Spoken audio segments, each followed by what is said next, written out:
Welcome to the Third Row Tesla podcast. My name is Refurbishment, and today we have a very special guest. But before I introduce our special guest, I'm going to go through and introduce our crew. So our regular Third Row Tesla podcast crew.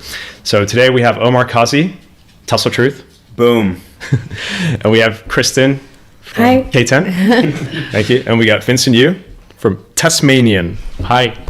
All right, great. And then we got Galileo Russell from Hyperchange. What up, third row? And then we got Viv, who's Falcon Heavy. Hey. Great. All right, Omar, do you want to introduce our guest?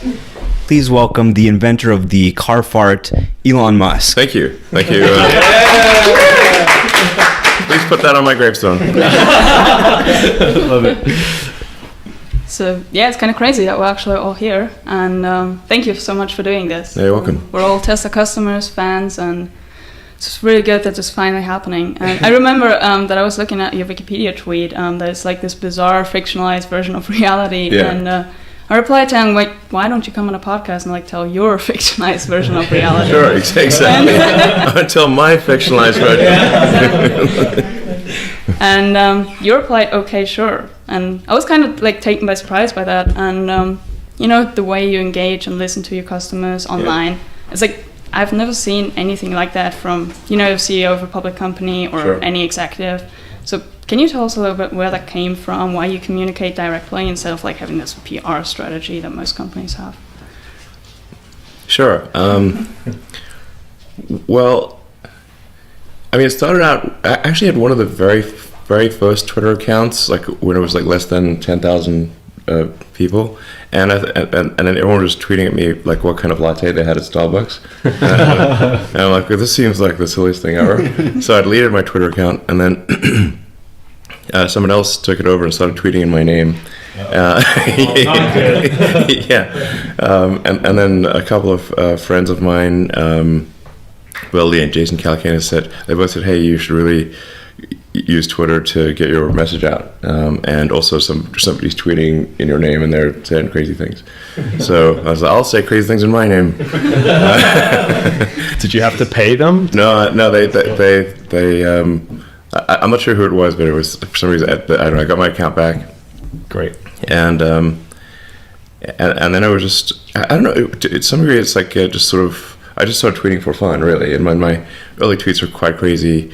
As I was trying to explain, like the arc of insanity is short, in that it's not very steep, because it started off insane, and so if it's still insane, it's it hasn't changed that much.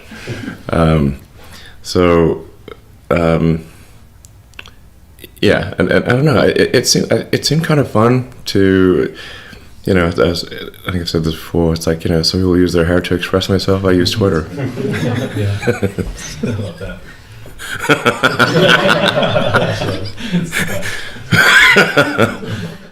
Why do you like Twitter so much? I mean, you could use Instagram, As for opposed to example, other but platforms. Yeah, exactly. Well, like I don't trust Facebook, obviously, and then Instagram is fine, but it's I think not exactly my style.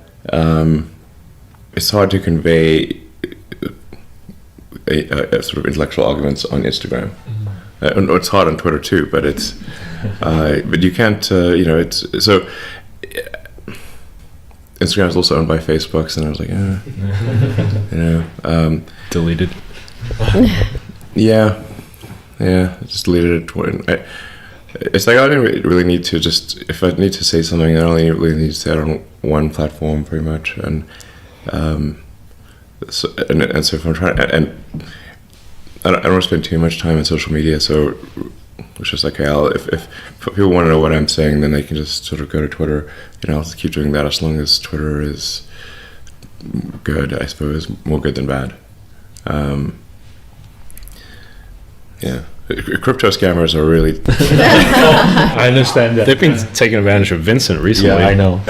Really? Yeah, there's like 10 Vincents out there. Oh, right. But they copy everything and just like change one. Yeah, little they thing. use my avatars and then the picture, and then they just post like right below Yeah. your tweet. Yeah. Yeah. I was like, wow. Yeah. And they block me too. We fight them all the time. We're always like reporting them. Like every day we report like 10 people. Yeah. Yeah, I have so many exactly conversations on Twitter. Like, come on, can you just like? I think it would take like 3 or 4 customer service people to just look at this. It's crypto scam. Block it. It should be easy. It should be easy. But then, like my wife, Vegan Shelly, I think you liked to tweet the other day. She got banned for like replying to one of your tweets and quoting like the video inside of it, and then she got suspended for like a day or something. I was like, "What the heck is going strange, on?" Yeah. So it's just weird how the algorithm works. Yeah. So. Yeah, there's a lot of manipulation, but going back to the Wikipedia page, it's kind of interesting. Just what a decade you've had. I remember I was reading somebody's article. I think they interviewed you in 2009 or something like that, and they said, if you had met Elon Musk in 2009, right after the recession, they're like struggling with the Roadster. You never would have thought that you are where you are today. You're, launching astronauts into space. We will be, hopefully. This year, servicing the International Space Station. I mean, Tesla with the Model 3, the Model Y, electrification really, without Tesla, it would not be where it is today. You see where the other legacy automakers are, they're not doing great.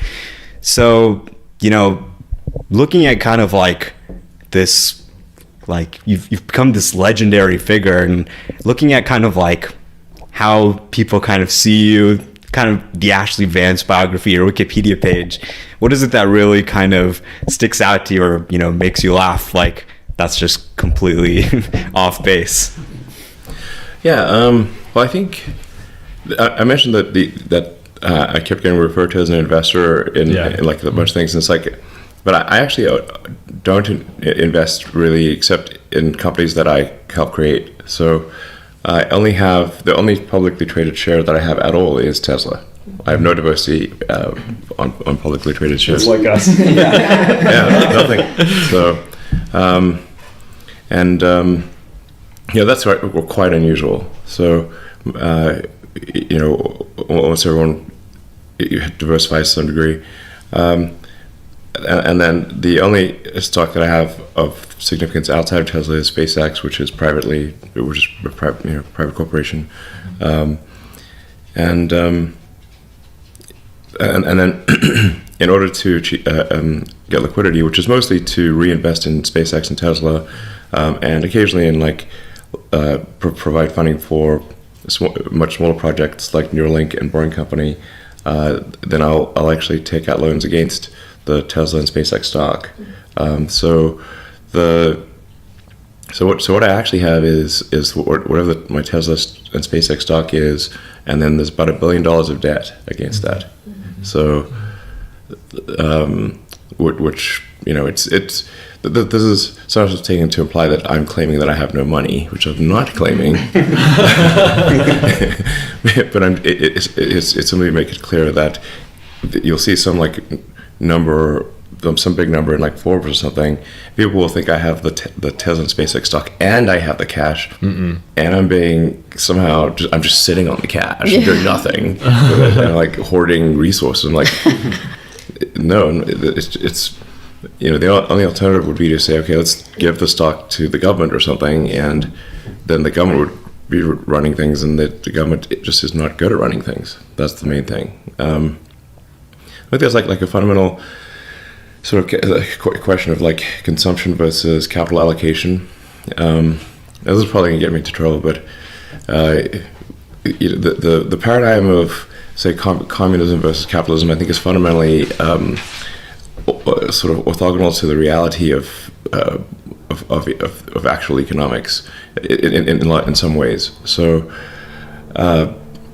what you actually care about is the responsiveness of the feedback loops to the maximizing the happiness of the population. And if more resources are controlled by entities that have poor response in their feedback loops, so if it's a monopoly corporation or a small oligopoly, or in the limit, I would say a monopolistic corporation in the limit is the government.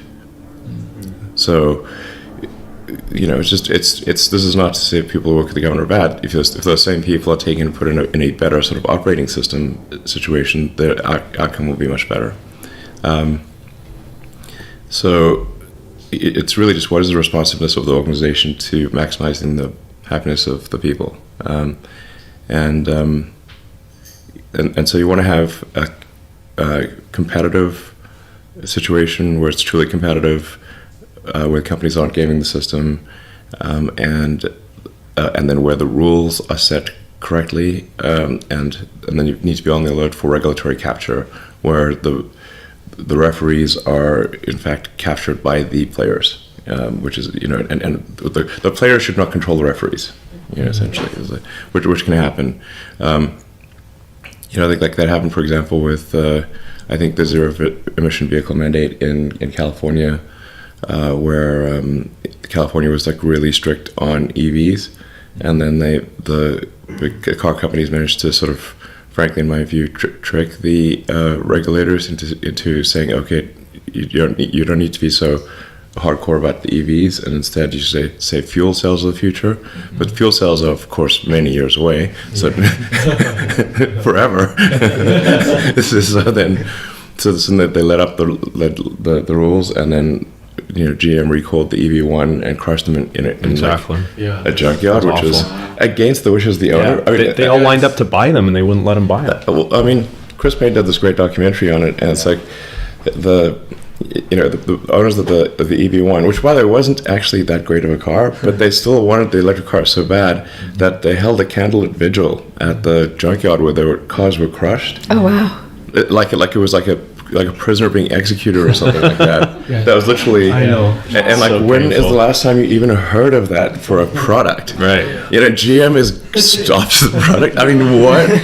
I mean, listen, man, they're not doing that for any other GM product. Yeah. No.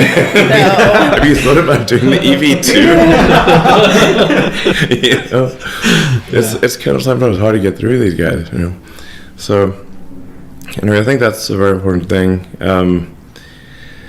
So generally, we could see like these oligopolies forming, or duopolies, and then you get effective price fixing, and then they cut back on the R&D budget. Like kind of a silly one, frankly, is like candy. Like there's a candy oligopoly, and it's like we don't see much innovation in candy. So you're still working on the candy company. Crypto candy, is that? Boring candy. Boring candy. Wasn't it? It's going to be boring candy. I haven't seen a candy yet that's good enough to send out, but and it's but I think it's there's like 3 companies or something that control all the candy in the world, pretty much. It's crazy. And dog food. Yeah, somebody constructed like this. It's this crazy conglomerate, and it's like dog food and baby food and candy, and it's like all. All the brands. A rendering. Yeah, Hundreds of brands. Yeah, you think you're buying from different companies, but it all funnels up to like 3 companies or something like that. Don't send the rendering food to the candy company. Yeah. Yeah, big candy.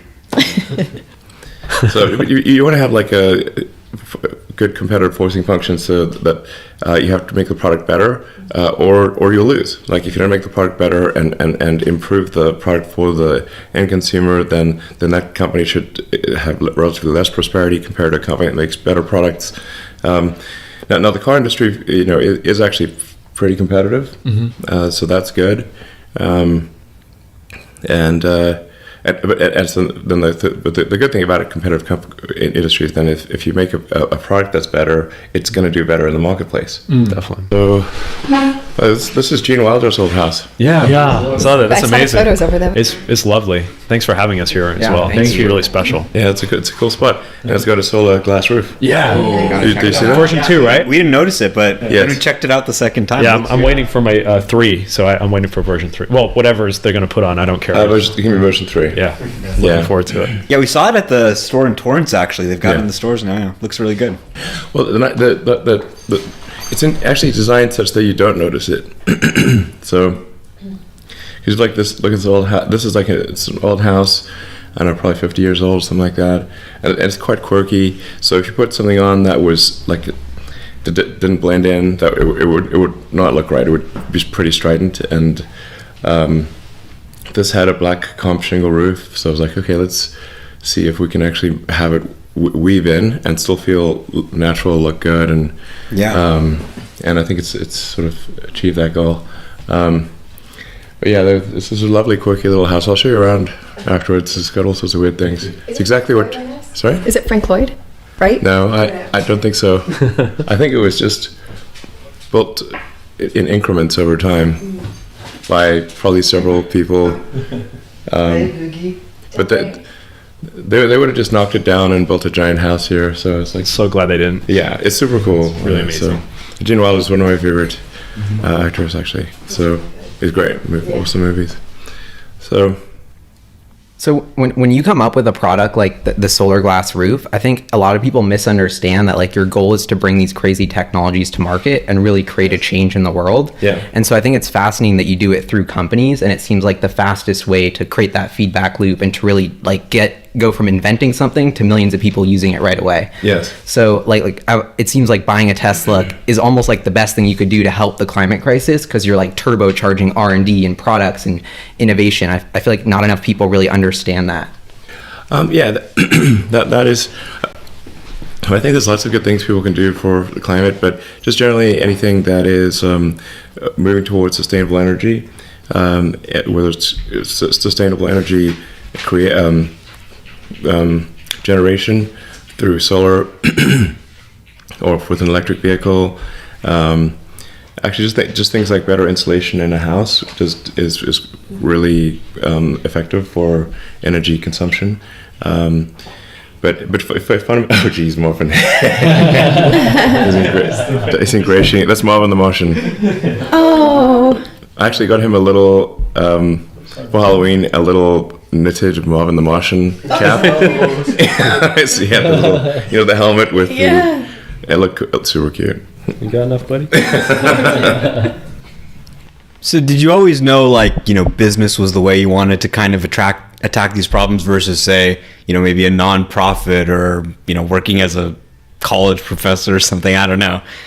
Well, when I was in high school, I thought I would most likely be doing physics at a particle accelerator. So that's what I was. Physics and computers. I mean, I got distinctions in two areas, in physics and computer science, and those were, some of my two best subjects. And then I thought, okay, well, I want to figure out what's the nature of the universe, and so go try to working with people, banging particles together to see what happens, and then it sort of things went along, and the superconducting super collider got canceled in the U.S., and that actually was like, whoa, what if I am working at a collider? It's been all these years, and then the government just canceled it. Wow. And then was like, I'm not going to do that. So it's like, so well, we roll back a little. Like I was trying to figure out when I was a kid, I had like this existential crisis, and I was about 12 years old or something, and I was like, well, what does the world mean? What's it all about? Are we living some meaningless existence? And then I made the mistake of reading Nietzsche and Schopenhauer, and I'm like, whoa, don't do that. Not if you need to be a little older, I think. No, and actually, lately, these days, I sort of reread it. I was like, he's not that bad. He's got issues. No question about it. But it's anyway. But then I read Hitchhiker's Guide to the Galaxy, Douglas Adams, which is like quite a good book on philosophy, I think. And I was like, okay, we don't really know what the answer is, obviously. But the universe is the answer. And really, what are the questions we should be asking to better understand the nature of the universe? And so then, to the degree that we expand the scope and scale of consciousness, then we'll better be able to ask the questions and understand why we're here or what it's all about. And so we should sort of take the set of actions that are most likely to result in us understanding what questions to ask about the nature of the universe. therefore we must propagate human civilization on Earth as far into the future as possible, and become a multi-planet species to, again, extend the scope and scale of consciousness and increase the probable lifespan of consciousness, which is going to be, I think, probably a lot of machine consciousness as well in the future. And that's the best we can do, basically, and yeah, that's the best we can do. So, and thinking about the various problems that we're facing, or what would most likely change the future, when they were in college, there were sort of 5 things that I thought would be. I thought these were actually these. I would not regard this as a profound insight, but rather an obvious one. The internet would fundamentally change humanity, because it's like humanity would become more of a superorganism, because the internet is like a nervous system. Now suddenly any part of the human organisms anywhere would have access to all the information. Amazing. Instantly. Neuralink. Hey, well, I can imagine if you didn't have a nervous system, you wouldn't know what's going on. Your fingers wouldn't know what's going on. Or your toes wouldn't know what's going on. You'd have to do it by diffusion. Oh gosh. And and the way information used to work was really by diffusion. One human would have to call another human, or actually go write there. them. Yes, like if it was a letter, you would have to write. You'd have to hand that letter to another human. That would be carried through a bunch of things. Finally, another person would give it to you. Inefficient. Extremely slow diffusion. And if you wanted access to books, if you did not have a library, you don't have it. That's it. Right. So now you have access to all the books instantly, and if you can be in a remote, mountaintop jungle location or something, and have access to all of humanity's information if you've got a link to the internet. This is a fundamental, profound change. So that's one thing. I was on the internet early because of in the physics community that was pretty normal, although his interface was almost entirely text and hard to use. But another one would be obviously making life multiplanetary, making consciousness multiplanetary, changing human genetics, which obviously I'm not doing, by the way. There's a thorny subject, but it is being done with CRISPR and others. It will become normal to I think to change the human genome. It will become normal. Like, what's the opportunity? Like, why is that something that's inevitable? Or, well, I think for sure, as far as say getting rid of diseases or propensity to various diseases, then that's gonna be like the first thing that you'd want to edit out. So it's like if you've got like a situation where you're definitely going to die of some kind of cancer at age 55, I prefer to have that edited out. yeah, definitely. So I think just edit that out. There's the Gattaca sort of extreme thing where it's not really edited out, but it's like it's edited in for various enhancements and that kind of thing, which probably will come too. But I'm not saying arguing for or against it. I'm just saying this are more likely to come than not down the road. Yeah. So then AI, really major one.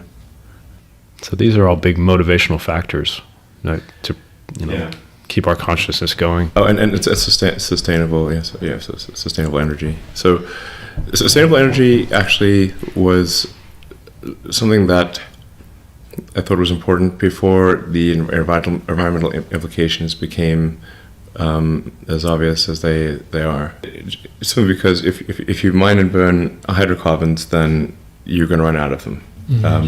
Because it's not like mining sort of say metals, for example. If we recycle steel and aluminum, and because that's just it's not a change of energy state. Whereas if you take fossil fuels, you're taking some from a high energy state, converting it to a low energy state like CO2, which is extremely stable.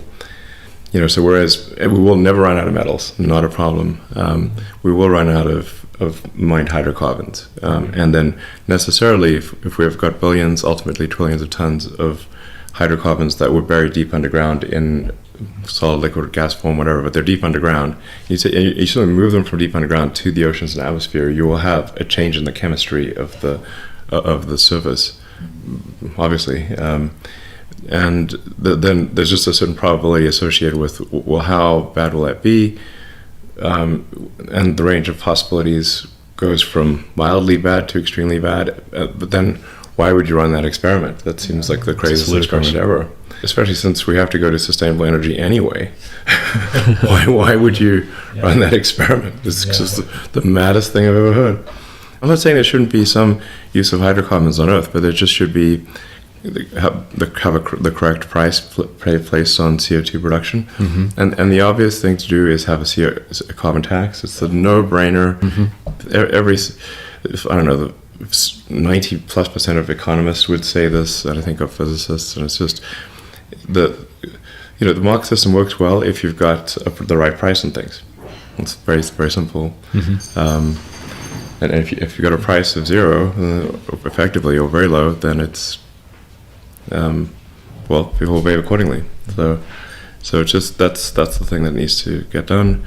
I think it will get done. And then if over time, as you raise the price on carbon, you can actually, I think, encourage sequestration technologies over time. And there'll be a lot of innovation in that regard. And that's the right way to do it. So you had these realizations about, areas of big value, and you went and started Zip2. You sold it, got 20 million cash. You were the largest shareholder of PayPal at the time. eBay acquired it. I think you got 160 million or something like that. You have enough money basically for an entire lifetime. Why go and put your money into SpaceX, which is a huge, risky operation, or Tesla? Why not just kind of, relax? Sure. Basically, I graduated from Penn with basically physics and economics, and then we actually did a road trip to Stanford with Robin Wren, who was in my physics class, and now works at Tesla, actually. That's cool. Yeah, and he grew up in Shanghai. Yeah. So, That's cool. he's a very smart guy. He ended up continuing at Stanford, and I ended up going on deferment a couple days into the semester. But I was going to be studying material science and the physics of high energy density capacitors for use in electric vehicles. So the intent was, I was going to go, okay, I'm going to work on energy storage solutions for electric vehicles. And I'd worked at a company called Pinnacle Research for a couple summers that did high energy density capacitors. I was going to try to do effectively like a solid state version of what they were doing with it's going to get very complicated from a technical standpoint, but they were using a ruthenium tantalum oxide. Ruthenium is extremely rare and expensive. You cannot scale that. So it's like, can you find a substitute for ruthenium? But we're able to get to energy densities comparable to a lead-acid battery, but with incredibly high power density. So, what do you want? I can go down a deep rabbit hole there, but what's the purpose of a supercapacitor in an EV? Ultra capacitor. No, I think with the advent of high-energy lithium-ion batteries, a capacitor is not the right path. What was your thinking back then, though, that made you think it could be useful for EVs? I want to use advanced chip-making equipment to make capacitors that were precise at a molecular level. So at the, just a level of precision that was sort of unheard of in capacitors. Like capacitors' energy is a function of its area. And a separation distance. So if you can have very tiny separation distance, and you can inhibit quantum tunneling, like I said, how deep things get pretty esoteric. So you got to inhibit quantum tunneling, get a very short gap, and then you could, in theory, get to very high energy densities by making capacitors in the way that you would make an x86 processor. And since there were tens of millions of dollars going into chip making R&D, that I thought there might be a way to make an advanced capacitor using chip making equipment instead of the conventional means. So is it off the table? Ultracapacitor? It's unnecessary. Okay. Interesting. It's unnecessary. I think it's probably physically possible, but it's unnecessary at this point.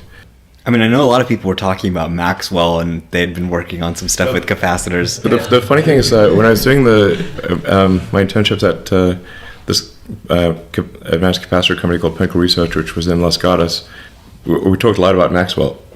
And Maxwell was also trying to make high energy density capacitors. Now Tesla acquired Maxwell. It's so Full cool. circle. That's awesome. Yeah, Wow. We're looking forward to that investor day. Yeah.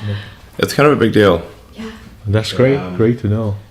Maxwell has a bunch of technologies that are that where if they're applied in the right way, I think can have a very big impact. Like the dry electrode stuff? That would be one of them. Oh, That's a big deal. Yeah, for sure. okay. Much bigger deal than it may seem.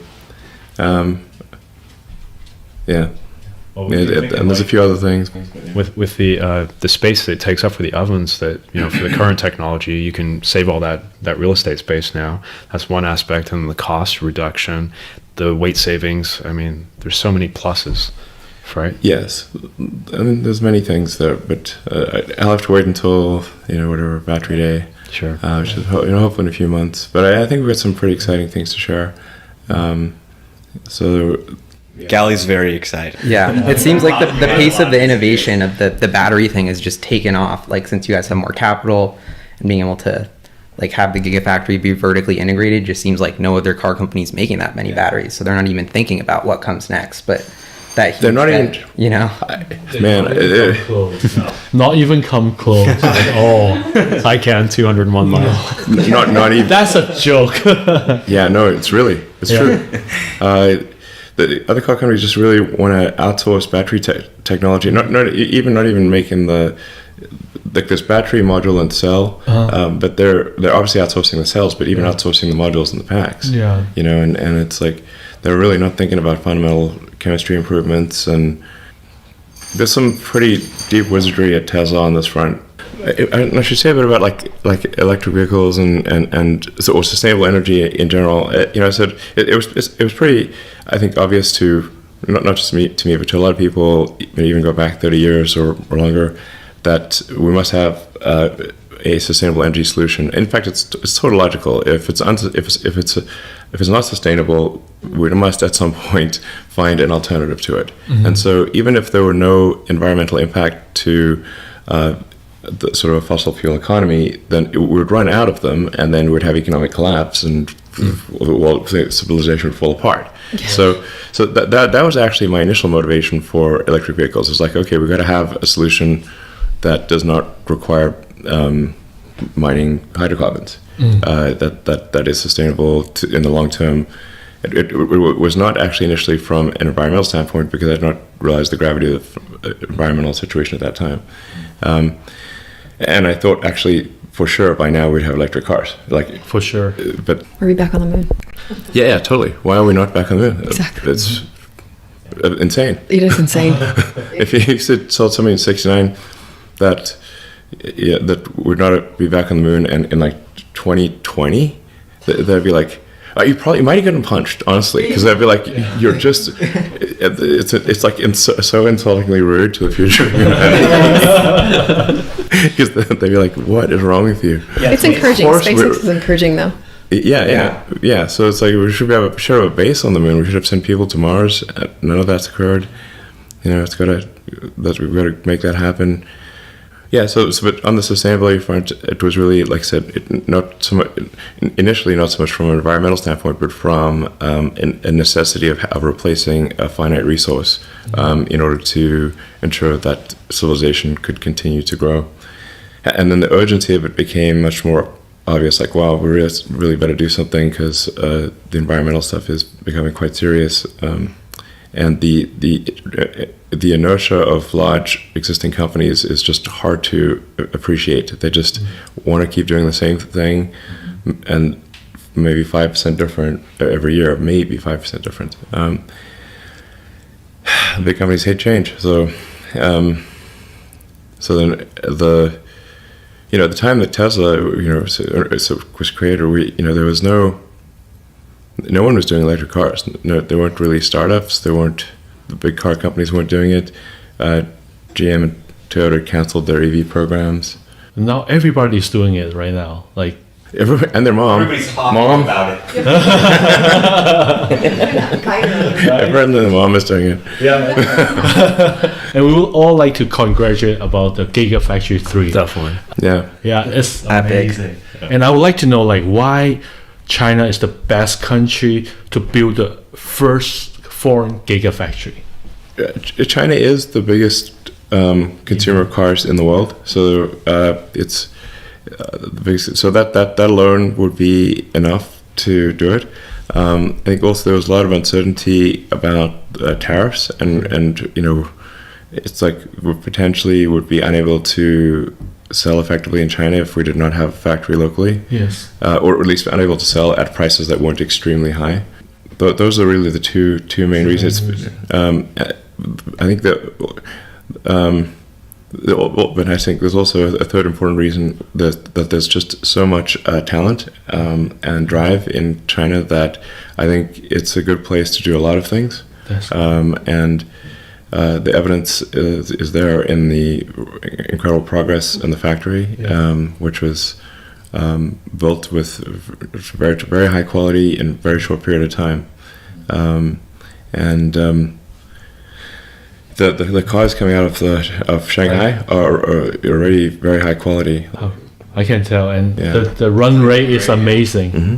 And I love that they use the Chinese badge as well. It's like a symbol of pride and made in China. So yeah, it's cool. It's super cool. How did Tesla manage to get the first wholly owned foreign car company in China? Yeah. I mean, a factory. I've went to China many times, and they kept saying that we would have to do this, majority local owned venture, and I said that and we have to partner with someone. I said, we're a little late to the dance here, so who would we partner with? There's nobody left, and also we're just a little company, so we're they kept saying we should get married, and we're a bit young. That's a good example. But young, and then and then also as pointing out, there's so many Chinese companies that are going to, they're establishing factories in the U.S. I mean, there's like Faraday Future and that kind of thing, and that's 100% owned by them. And so, to be fair, it should be allowed that an American car company should be able to own its factory in China as well. And so we, talked to them for over a number of years, and they eventually said, okay, well, we'll change the law. So they changed the law. But no, other companies can do it as well. So it's not just limited to Tesla. And how much of that production hell, learnings, have really enabled? Because I don't want to bring up CapEx, but one of my favorite things is the stats in the shareholder letter. It's so much cheaper, not only faster, but it seems like you guys have learned so much from the Fremont factory, and that really enabled kind of a turbocharged build for Shanghai. Yeah, I think the big difference is we are way less dumb than we were. So the foolishness of capital expenditures was very high, and it's less high now. And then with the Shanghai factory, we designed out all of or as much of the foolishness as we could think of that exists at Fremont and in Nevada. So we just made a lot of decisions that weren't smart, and we designed those out such the production line is much simpler. So it's much simpler and better implemented. And then we also found that in most cases the suppliers were more efficient in China as well than in the U.S. So, but we've also managed to get a lot more output from existing equipment in the U.S. as well. So The Model 3 body line in Fremont, for example, was only ever meant to do 5,000 cars, Model 3s a week, and it's doing 7,000. Wow. Nice. So, Wow, nice. and with turning off a bunch of unnecessary things that were being done. So, I mean, there was a lot of foolish things that we were doing. So, and we changed some of the designs and made it easier to. It's like hundreds of little things to make it easier to build, and so being able to get 40% more output off the same line obviously makes a big difference, and while reducing the cost, the marginal cost of production, and I think improving the quality of the car.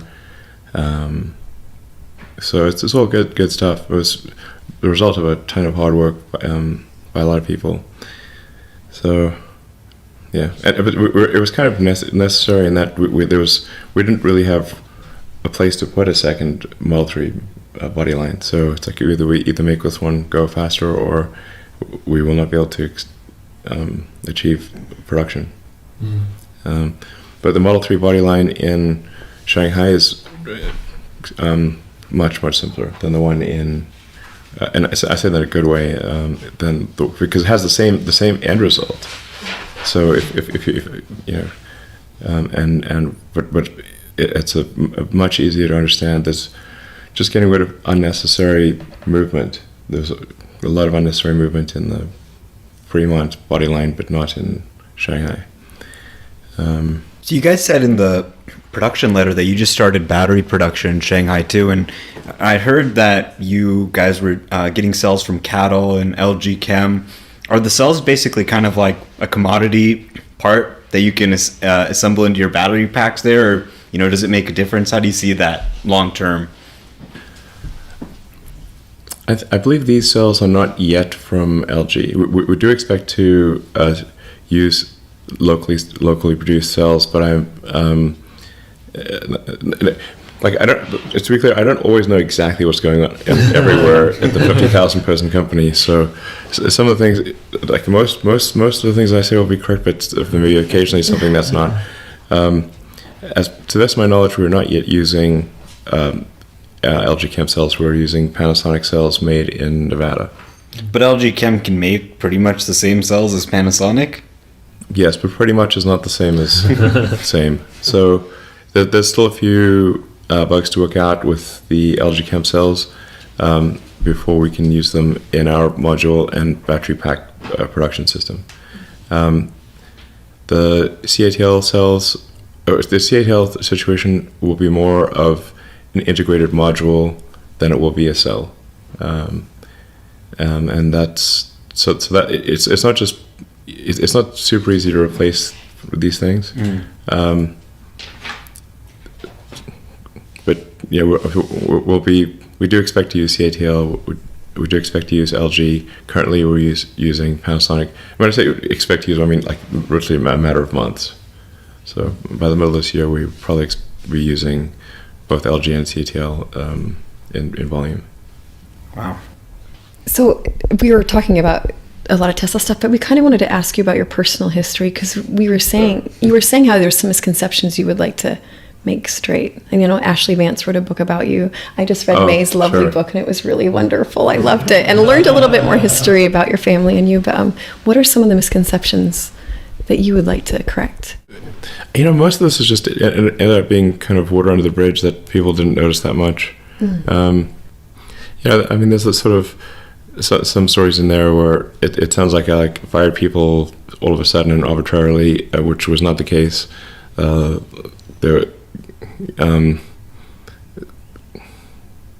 It just Ashley asked somebody who didn't know what was going on, and then that person was suddenly not there, and they didn't know why. Yeah. But I definitely do not fire talented people, unless there's no option. So yeah. And absolutely not without warning. Or I keep hearing you say "we." Like, it sounds like you're always thinking of everybody. I see you as a very selfless person in your endeavors. Thanks. Yeah. I mean, seriously. I mean, yeah. is like from the age of 12, it sounds like you've been thinking about how to help humanity. Yeah, I mean, I'm not trying to be sort of like some, the sort of savior or something like that, but it's really just that if it just seems like I don't know, seems like the obvious thing to do. I can't, like, I'm not sure why you do anything else. We want to maximize happiness of the population and propagate into the future as far as possible and understand the nature of reality. And from that, I think everything else follows. I saw you on Twitter, like talking about how, like, people are having this rumor that you've been wealthy your whole life, and that would be like the only reason you became successful. And you've debunked that. And can you like share more about your upbringing and what led you to going to North America when you? Sure.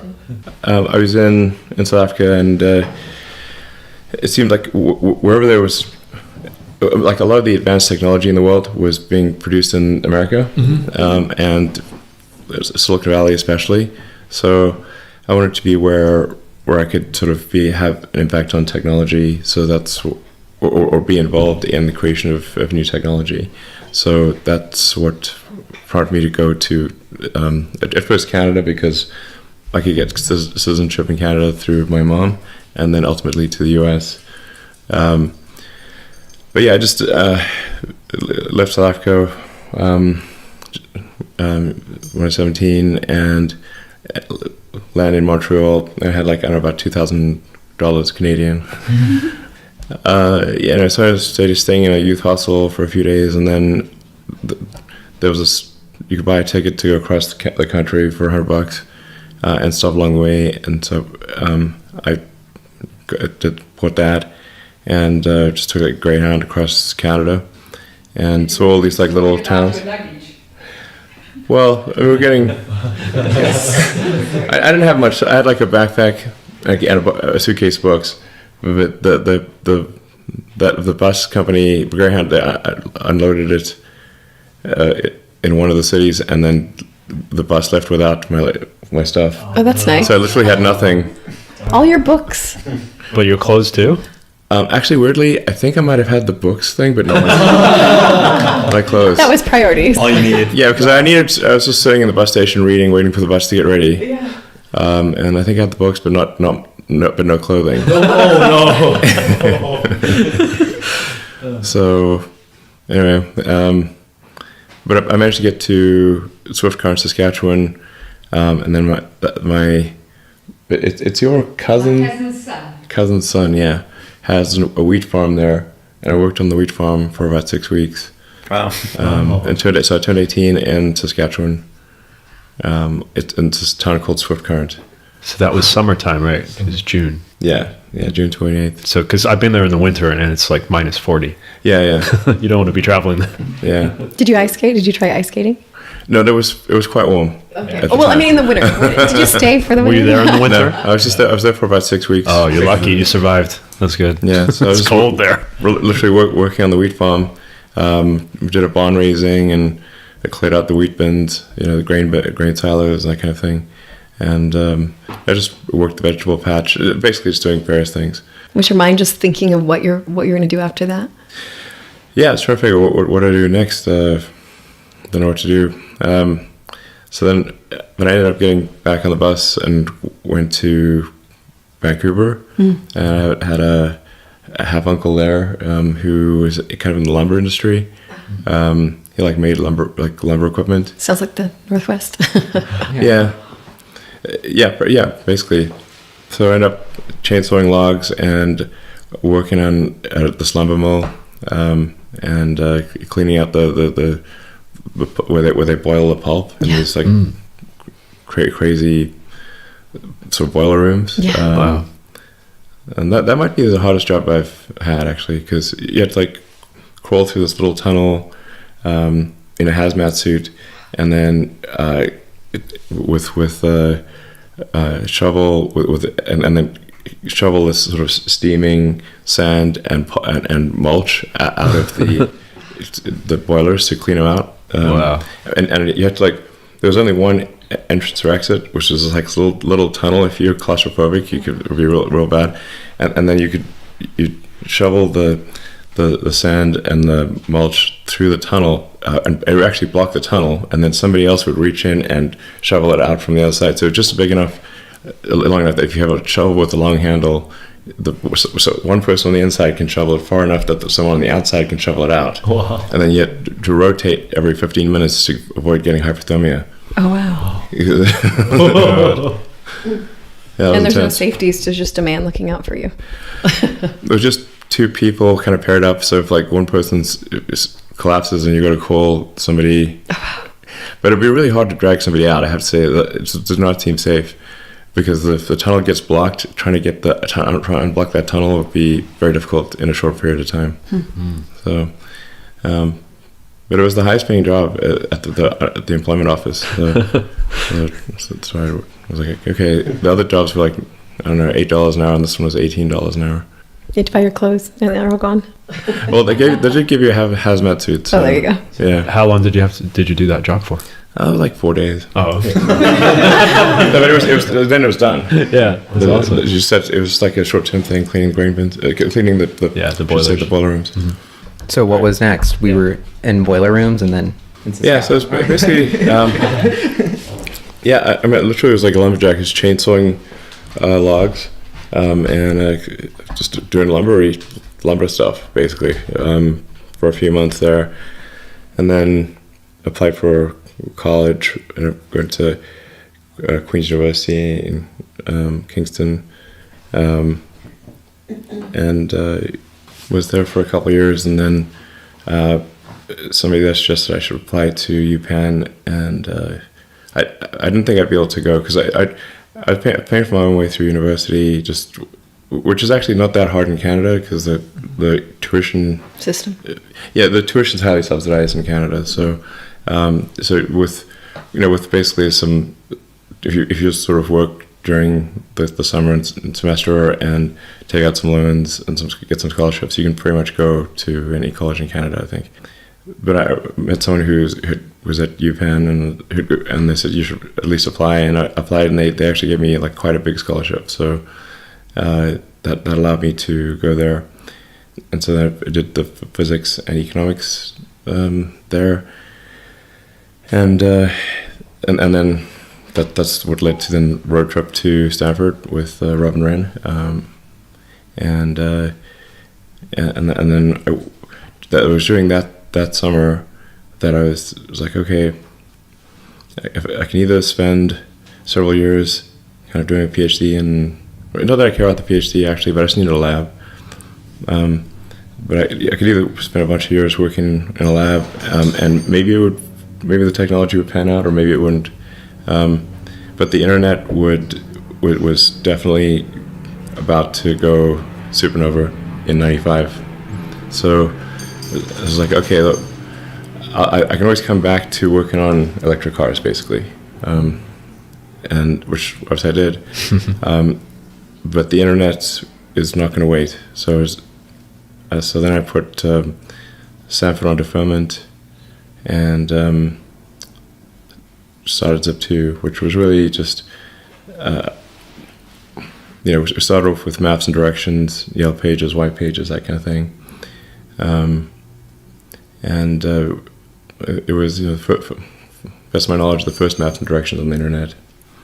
So, and there's still some patents I have. I don't know how many more, but I think they've obviously lapsed at this point. But for maps and directions and yellow pages and advertising and stuff. And I wrote the whole initial code base. I wrote personally because there wasn't any Rails. It was just me. So, and I only had a few $1,000s, and then my brother joined, and he brought $5,000, which was a lot.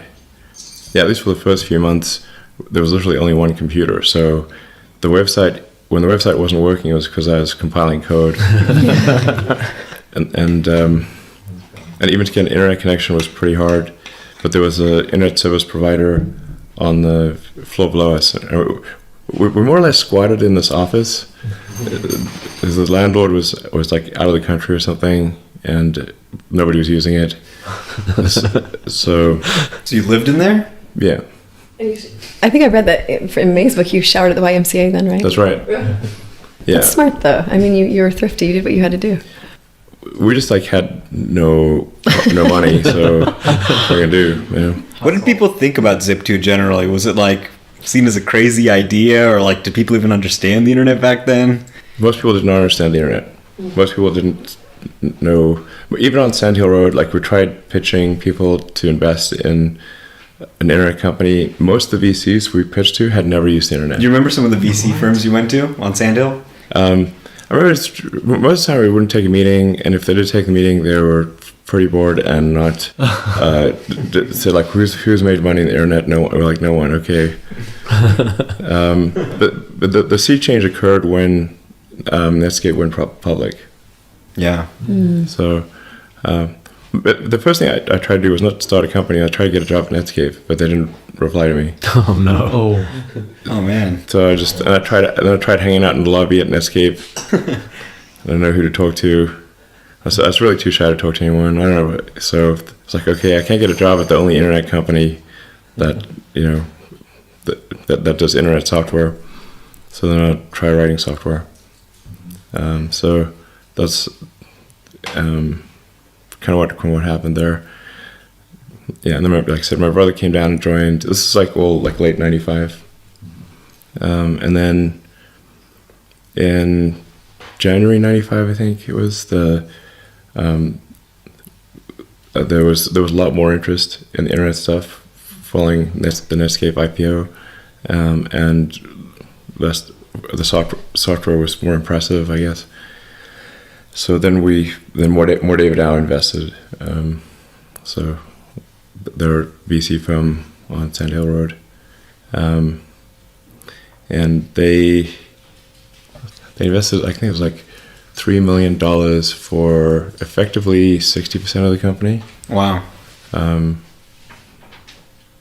Which we thought was crazy. They're like, well, they're going to give us the money for nothing?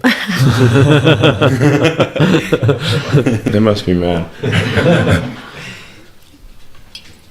Yeah, so this seemed like crazy that they would give so much money for a company that consisted at the time of about 5 people.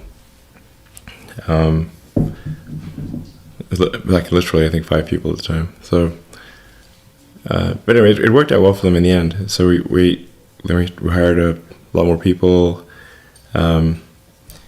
We built out the service, and they also ended up writing a bunch of software to bring the newspapers online.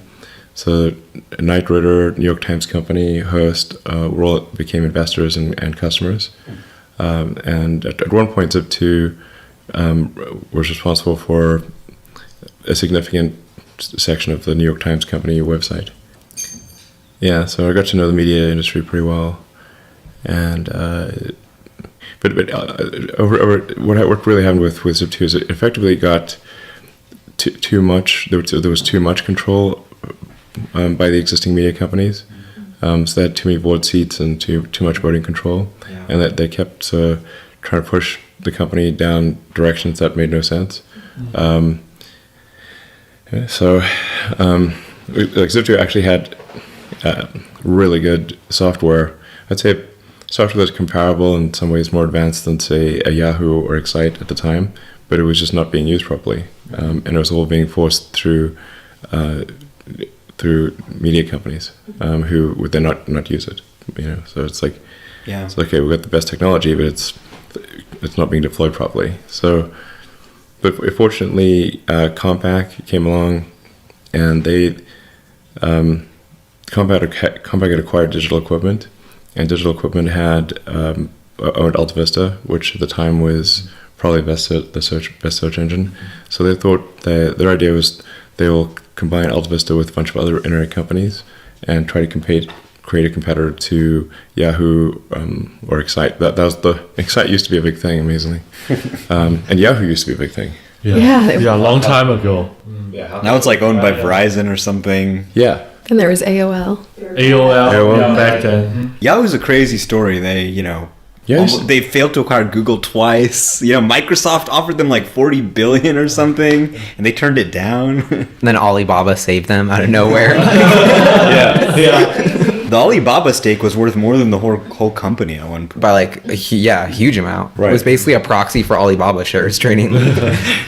Yeah, no, exactly. But at one point, at that time, like if you go back to say 98, 99, Yahoo seemed like an unstoppable juggernaut. Yeah. Like literally, like this company will, is a behemoth. Nobody could possibly defeat them. But anyway, and where's Compaq today? Yeah. So. But that was their idea, which is, at least if executed well, could have made sense. Kimball! Yeah, what are you guys doing? We're recording a podcast. Yeah, how do you want me to join? Pull up a chair. So what do you remember about Zip2? Yeah, we remember. Yeah, but then the internet came along, became this huge thing. I mean, it was always there, but it became a big deal. And then Elon was working in Silicon Valley, and as I remember it, Elon overheard a meeting where some of the Yellow Pages companies were thinking of doing sort of online Yellow Pages. And No, why would I have been in a meeting? I don't know. like that? This is a long time ago. Anyway, you called me up and you said we should. You think you can do a better job? So we think we can do a better Maybe job. you made so. that up to try and get Kimball interested. How would I be in a meeting with Yellow Pages company? I have no idea. That's what I remember. No. But what's your version of that? Sleepless nights. Where? I don't even know any Yellow Pages. I agree with you. I agree with you Okay. now. But so it was like I think April of 1995. We started working on it, and the I guess the idea was fairly simple: to take mapping and apply it to the internet. And there were a few other companies trying to do it, but no one with the very cool technology of sort of what was called vector-based mapping, which is what we all use today, where the map is actually alive, not just a picture. That was very ahead of its time. I think we were the first. I know there were other people putting maps on the internet, but I think we were the first to put vector-based mapping, which is what the kind of technology you use today on the internet, and door-to-door directions. So it was cool. I remember my brother and I pressing go on his server at our office, and it took about 60 seconds for the first door-to-door directions to come up on screen. And even 60 seconds was amazing. Yeah. You're like, this is incredible. Door-to-door directions to anywhere. This is just amazing. And Definitely seemed amazing at the time. definitely seemed amazing at the time. Yeah, it's like Now it's like Now it's like- so now it's like absolutely wherever. normal, but this was like an impossible thing. So cool. It was so cool. And using Java, Elon had coded a interactive map, which again, all super normal stuff today, but the ability to just draw a square and zoom in or zoom out, that was just unheard of technology. draw a square. Yeah, you remember that? It was like a little red square on the Java On a map. browser, it was weird. That was unusual. Yeah. Yes. You just Well, you cheated if you're using Java applets. Yeah, but this is when Java sucked and it was barely. Yeah, this was like Super slow. probably the most. was 95.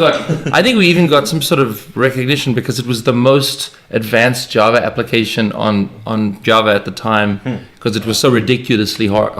It was a really crappy technology at the time, Well- but this was done on it. The thing is, that if you downloaded the Java app, we could transmit the vector data, not just a bitmap. And this is when everyone was on a modem. Right. So if somebody's on 28 kilobits modem, or trying to download a map image would take forever. Whereas if you had, but downloading the vector data so that locally rendered using the Java applet was relatively speaking super fast. That's what made it cool. Smart. Yeah. I mean, yeah, even like vector maps even Google Maps was using like raster maps a few years ago. Like, it seems like very ahead of its time. Well, we were the But I guess- first. I believe the two of us were the first humans to see maps and door-to-door directions on the internet, which I think is pretty cool. Very It's very cool. Yeah. How Garmin came out? When did Garmin first launch? Well, they were internet based, right? So you could. Actually, I don't think Garmin was even a player at this point. It was Navtech was the only place that we were. That's where we got the data from. Yeah. And they were building it for Hertz Neverlost, which came out a few years later. You know those things that no one uses in the GPS systems. Really, really bad technology, but the actual mapping data was amazing. And so we took that and applied it to the internet. We were 22 and 23 at the time. It had cost them $300 million to build this data, and they gave it to us for free with a simple contract saying, if you ever make any money on this, you got to come share it us. with them. Yeah. And that's how we got it. Wow. That's amazing. That is amazing. Yeah, so it's amazing what happens if you ask nicely. And there's also part of it was these guys had been working so hard on the tech, and no one had ever seen what they were doing. Yeah. Because it was not on the internet and it was not being used for Hertz, and so it was just they were excited that someone would use the data and people could see what they'd been working on. So how did you guys get the engineering chops to pull this off? Because it sounds like you were so young, you didn't really have any help, and then you built this like cutting edge piece of technology. Did you teach yourselves, or from I don't know what age, but you published your first the like Blast Star game, right? Yeah, when he was 12. Did you write any other cool stuff back then? Yeah, I wrote a bunch of games. Yeah. And then like occasionally like, software for people that ask for software. You know. You also work for a video game company. Yeah, finally it was called Rocket Science. Yeah. That's funny. By the way, we took a SpaceX tour yesterday. It was insane. Thank you for that. That was amazing. Yeah, it was so good. It's like Batman's lair in there. That's right. It's really cool. It really is amazing. But it gives you perspective on what Tesla's doing because the technology is so advanced, and there's interchange of information there. Like I know they used the Inconel fuse, right? Was from SpaceX when they couldn't get the power output, right? It kept burning up the fuse in the performance models. Mm-hmm. So yeah, it's awesome. Yeah, it's pretty cool to see the SpaceX tech being applied to Tesla. I think there's one joint employee between SpaceX and Tesla, and it's the materials. Is it the materials engineer? What about Elon? In addition to Elon, because there's just not that many humans on the planet that know how to do this stuff. No. Well, it sounded like back in the old days, was it just Elon doing the coding, or? I mean, I did a little for like HTML front end, but it wasn't mine. Not recently, but no, we had no money, so you couldn't employ him. So I just wrote all the software. And you worked through the night, right? You just never. Yeah, according to May's book, you just never slept. I don't know. I mean, we lived in a little office. I think this address was 470 Sherman Way in Palo Alto. It was probably. It was about the size of this room here. Yeah, it was probably like 15 feet wide by 30 feet long with a little closet in the back. And we would we couldn't afford a place to sleep or like a house, a home or apartment. So we would sleep in it, and it had a couch that was a futon, and we would pull out the futon, take turns sleeping on the futon or the floor. Although he coded a lot at night, so I usually got the futon at night. And we had to code it at night because the server, when the internet was live, needed to be functional, and we just had data for the Bay Area at the time, so we were just kind of making sure that the people in the Bay Area could use it. And then I had a little mini fridge with a cooking stove on it, and we'd cook simple things, like pasta sauce and pasta and things like that. That would be as cheap as dirt. People think it's expensive to eat real food. It's actually really cheap. Yeah. You cook vegetables, pasta, and beans and stuff. Beans, super cheap. So we had that Jack in the Box absolutely a lot. the cheapest. And then we would go eat at Jack in the Box, which I still kind of shiver a little. I haven't eaten there for probably 20 years or longer, maybe 22 years, and I can still probably recite the entire menu. Yeah, we cycled through the menu at Jack in the Box because it was like it's a few blocks away from. And it was open 24 hours. Open 24 hours. Trying to get dinner at Palo Alto after 10 is very difficult. Zero. Yeah. So did they know you very well at Jack in the Box? Well, they didn't really. No. They did? No. And I remember one time I got a milkshake, and I was so tired. It was like 4 in the morning, and just needed to get some sugar for the rest of the night. And there was something in it. Oh, no. And I remember just flicking it out and just pretending it didn't exist and just kept drinking my milkshake. Oh Oh, that's horrible. It was like that. We were that kind of like not in the zone to go back into Jack in the Box, argue about a milkshake, but I don't want to not drink the milkshake. And part of the reason that food was like so cheap is that they had some people I think died of food poisoning. It was right around that time when they got into a food poisoning scare. And so it was just very cheap to eat there. And I figured, like, they probably have taken some action because after the food poisoning. Yeah, so they did. Hopefully, That sounds. maybe it's just like But I still eat a little bit of it, just tastes funny. Stop eating if it tastes funny. You run out of things to eat because after like the 17th chicken fajita pita, you're like, Chicken fajita pita. can't do it. The teriyaki bowl. Yeah, remember that teriyaki bowl? Was that one good? It's actually, it varied, but it was edible. It was not bad. Which one was? The teriyaki bowl. Teriyaki bowl wasn't bad. There was the sort of sourdough grilled cheese thing that wasn't bad. Yeah, I honestly didn't mind it. Really. Those were the good old days, right? I mean, it was honestly good days. I mean, we were just hoping that people would let us stay in the country.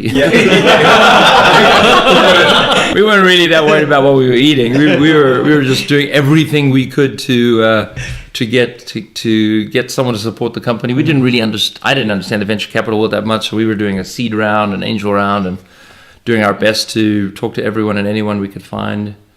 We had a very good friend with us, Greg Curry, who's now passed away, who was older than us by about 10 years, I think. And was a wonderful mentor, helped us out, and put a little money in as well.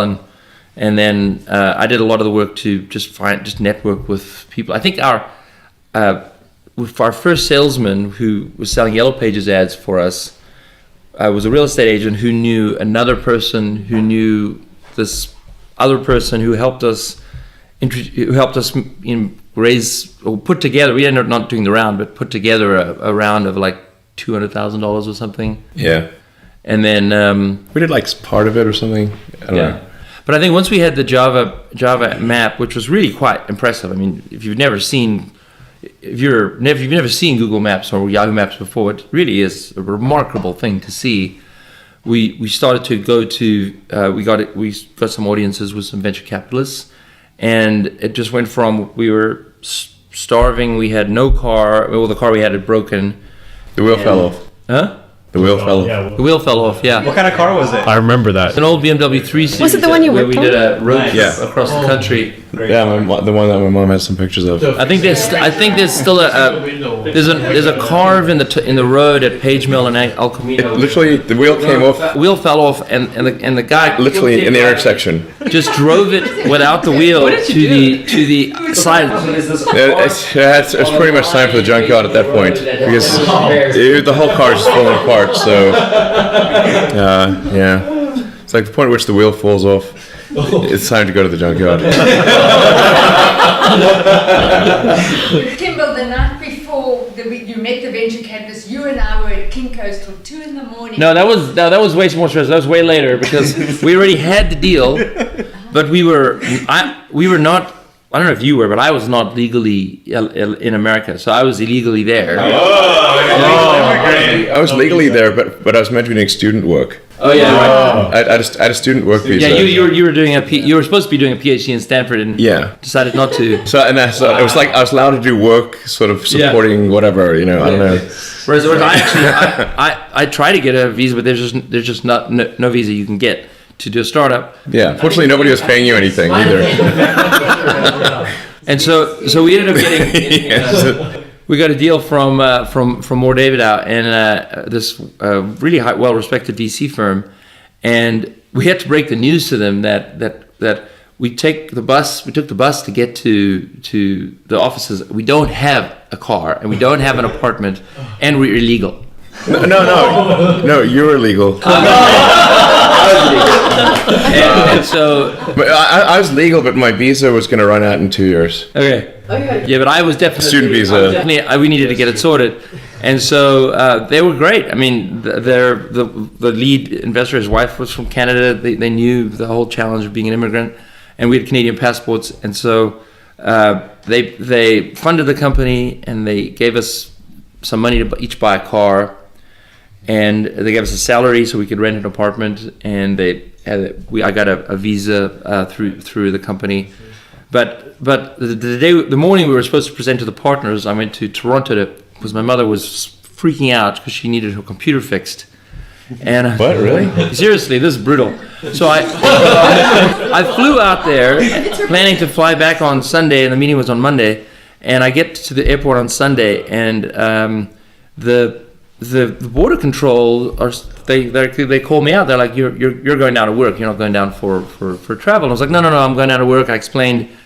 Actually, no, I didn't. I said I'm not going to work because I think that's what I was supposed to say. But the lawyers told me not to say anything. And so they rejected me from the border. Oh. And so I'm supposed to do the presentation with Elon the next morning. And so a friend of mine came to pick me up at the airport and drove me across the border. And we went to the Buffalo border and just said, we're going to go see the David Letterman show. That's hilarious. And the border control guy was like, yeah, go ahead. Wow. That's amazing. I got on the late night flight from Buffalo to San Francisco, and we made the meeting in the morning. So Very good. Yeah, I mean, technically, you were not going down to work because that would have meant you were being paid something. Yeah, I wasn't actually paid anything. Yeah, technically, we weren't actually. No, you're right. You're not actually breaking the law. We're not breaking the law because we were not being paid anything. Exactly. Yeah. I should have told them that at the border control. But anyway, it was very frustrating. Do you mean getting paid for something? No, I'm not doing that. No, yeah, you're right. Exactly. We were not being paid. Exactly. Yeah. But yeah, so then they approved the deal that Monday, and we started building Zip 2. And it wasn't a business model for back in those days. Well, it was kind of like Yelp is like the business model was similar to sort of Yelp, but it was at a time when most businesses didn't know what the internet was, and most people didn't have an email address or we had went to online. Explain to them what a website was. The internet was kind of this cool thing. People were using Netscape browser, and I think by the end of it, we got 18,000 businesses to be on our service, paying to be like with websites and everything. Yeah. A lot of the things that you can do today, like automatically build websites, we built a lot of those sort of tools to make it easier to build websites, and we had to sell door to door because that was the only way. Did you hire people, or is it just you guys going door to door? No, we had a team by that time because we could hire a team. But I remember talking to a Yellow Pages guy once, and it was amazing. It was the head of the Toronto Star that they owned all the Yellow Pages. The Yellow Pages will never die. Famous last word. Literally, because we went and talked to him to partner. We said we want to partner with you, and let's be one of your partners to put the Yellow Pages online. And he picked up the Yellow Pages, this book, this big thick book that's full of ads, this multi-billion-dollar revenue stream. I mean, these guys were so arrogant and like, we are the kings of the world, and Seriously. It will never end. He picked up this book and he threw it at me, and he said, "Do you ever think you're going to replace this?" And I was just literally like, I mean, my head is like, dude, you're already dead. Yeah, that's hilarious. Reminds me of the anti-Tesla people, Gas cars will never die. That's right. Yeah. But I mean, like, we saw the growth of the internet. We saw the use of the Yellow Pages. We saw even all our competitors and stuff. And no one was using the paper Yellow Pages if you had the choice. Yeah. Yes. Exactly. No one. Yes, that's very true. And so at that point, very few people were on the internet. So it was really a question of is the internet going to succeed, which we were huge believers in, and these guys were not. They didn't even clue in. Yeah, but it was like one foreign country after another. We would say, like, listen, we'll just put your Yellow Pages online. It's going to cost very little. You'll still own all the content and everything. And they're like, they'll just throw us out of the office. Yeah. Like, no. And how dare you even suggest this? It was extraordinary, and it's been interesting. And we're like, okay, I guess we'll just build it. And then But it's been interesting to watch over the years where, like in PayPal, the competitors were not banks, even though that should have been the competitor. No, there were banks that tried to compete. But wasn't it eBay mostly that was sort of the bank? Well, eBay had something called Bull Point. But it wasn't exactly like PayPal. Yeah. Generally, eBay had an issue with trying to get payment for stuff. Like two people would have to mail checks to each other. Yeah, that's gonna work. If you mail a check and you receive the check, and how do you know the check's real? Then you've got to, cash check and take, 2 to 5 days for the money to transfer. So it could take 2 weeks before somebody had confirmed payment, and then they would ship you the item. And so the transaction velocity was very low as a result. If you had instant payment, you could improve transaction velocity dramatically, like a factor of, maybe 3 to 5. Yeah, but I've just sort of seen that when an industry is disrupted, you worry about the major players. I mean, we remember when we started Tesla, we were aspiring to be the GM of the 21st century. 4 years later, GM went bankrupt. You're like, oh, okay, we don't need to be GM. We're good. And it's whoever is going to be the main competitors, we don't know yet, but it may not be the entrenched players. It may be not, sort of other companies. And so that happened at Zip2, where we tried our best to partner with the industry, because that seemed like the best way to make some money and actually have a revenue model. And we ended up finding the newspapers to be a better partner, because they didn't have the Yellow Pages business. And I think they were smarter. Their classifieds business was getting eaten away by Craigslist. Before Craigslist, classifieds was the bread and butter of the newspaper. And of course, anyone who used Craigslist would never use the newspaper. So it was those folks seemed to have a better, at least some of the players had a more vision of the future. And so our business became putting major newspapers, New York Times, to all of the Philadelphia Inquirer, Chicago Tribune, or whatever, all the main players, all the LA Times, everyone. And then we started going internationally, doing the same thing. So if you went on to the New York Times website and you wanted to search for a restaurant, of course they have all these reviews. Or if you wanted to search for a home, we tied the MLS together with maps and door-to-door directions. So all of these services that we now use and take for granted that use maps and door-to-door directions, we did that all in the 90s to find a business model. Yeah. What made you do PayPal after Zip2? Why didn't you go straight into sustainable energy? Right. So,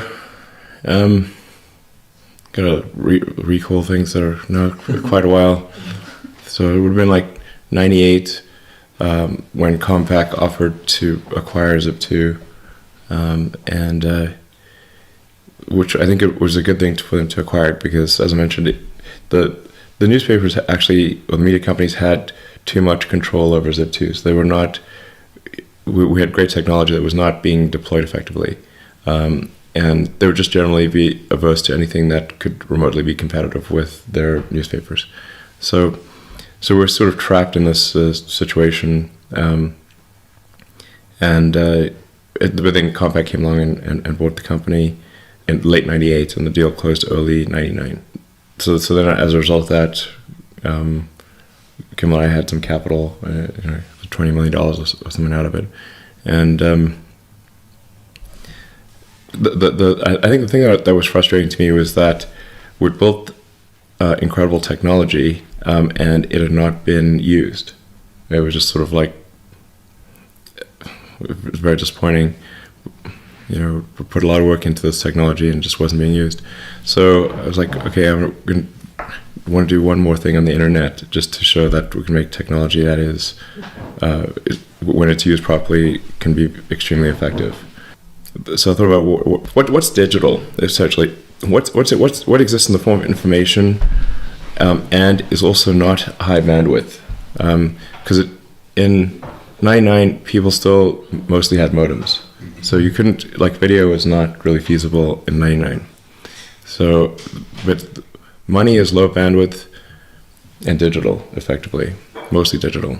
So it's what can we do to make money work better? And money, in my view, is essentially an information system for labor allocation.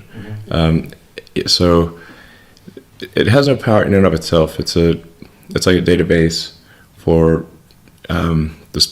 for guiding people as to what they should do. And so you can think of banks as a set of heterogeneous databases with that are actually not very secure, and certainly the monetary system, the transfer system, of checks is very insecure. Still is insecure. So are credit cards, and it's still mostly batch processing, and it was entirely batch processing that day. So it was not. So payments were, or money was this like heterogeneous, high latency, low security collection of databases. That's what banks are. And so, just from an information theory standpoint, this should be something that can be much better if it can be real time, secure, and just very fast. Essentially, it's just one real-time database. So it's like, okay, let's try to build that. So that's what X.com was. And then at the time, I also thought what we should try to do is just do all the financial things as well, not just payments. I still think that's really what PayPal should have done, but whatever, it's water under the bridge at this point. And then there was a company that was formed around the same time called Confinity, which was Peter Thiel, Max Levchin, and Luke Nosek, David Sachs, Ken Howard, and a number of others. And at X.com, there's also like Jeremy Stoppelman, and who created Yelp, Roloff Botha, who then went on to run Sequoia and fund YouTube. It was at X.com. So we just had this like two companies with like a crazy amount of talent, X.com and Confinity. And Confinity started as a Palm Pilot cryptography company. Back when you'd communicate via the infrared port of a Palm Pilot. I remember that. Yeah, I had one Palm Pilot. So it was like, so you could basically communicate crypto tokens between Palm Pilots using the infrared port and then reconcile them on a PC. Now, obviously, they evolved to go in the payments direction as well. And we were both in Palo Alto, like literally a block away from each other. I think at one point we were briefly even in the same building. It was, So we were just competing with each other like maniacs, and then we had a coffee on University Avenue, and said, "Hey, why don't we just combine our efforts, or we're just going to bludgeon each other to death here?" So we merged Confinity and X.com, and raised $100 million in the space of 3 weeks in March of 2000. Wow. Yeah, and in April the market went into free fall. Yeah. Oh. So. The 2000. Yeah, it was like. I remember that. That was insane.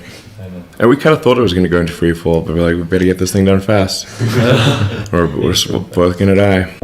So.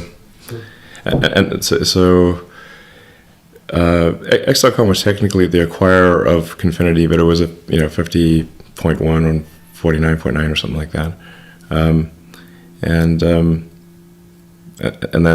there was a lot of drama. There was so much drama at X.com, and the company was called X.com for about a year, and then we changed the company name to the product name. The product was PayPal. But all the incorporation documents and everything is all my incorporation documents. Who came up with the PayPal name? I actually don't know. People call you guys the PayPal Mafia now, Thiel wrote that in his book. I don't know who did the PayPal. I was never a huge fan of PayPal as a name.